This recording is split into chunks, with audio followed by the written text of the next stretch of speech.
Lepas tu aku, of course lah, sekarang ni aku tak boleh nak withdraw duit kan. Aku tak tahu lah. Aku saja lepak-lepak air kat sini kan, ATM machine kan. Aku notice something yang weird lah.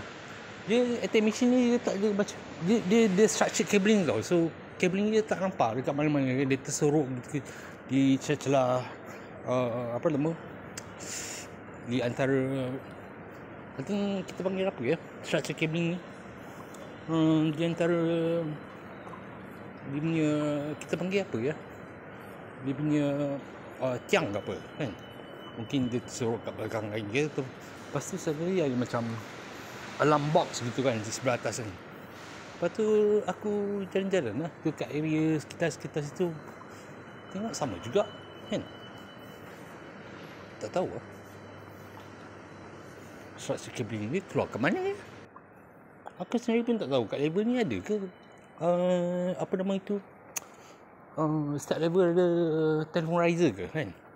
Telefon riser ambil kau buat. Tapi confirm lah aku tak ada telefon riser punya key kan. Memang aku tak tahu apa-apa lah kat area sini kan. Tengok pun dah tahu lah. Mesti lah building management yang pegang key tu kan. Kita expect ni mana ada key nak get access apa nama, telefon riser kan. Aku tak tahu telefon riser dia kat mana ni. Jadi aku yakin kalau telefon dia punya structure cabling dia bermula di situ, confirm dia punya telefon riser dia exit sampai dekat level ni kan. Jauh betul dia pull kabel kan. Kabel jenis apa aku tak tahu lah kan. Ada repeater ke? Aku pun tak tahu kan.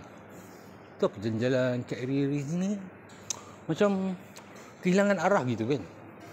Aku pun tak tahu lah. Tengok ada telefon riser kat sini kan. Tapi aku tak tahu dia pakai teknologi apa. Dia boleh apa, send apa itu ATM card punya signal tu kan. Dia propagate ke mana aku tak tahu lah. Lepas ke tak lepas kan. Aku pun sendiri tak tahu kat mana kan. Itulah kan. Ada high speed network kat sini kan. Kat sini aku sendiri pun tak tahu kan.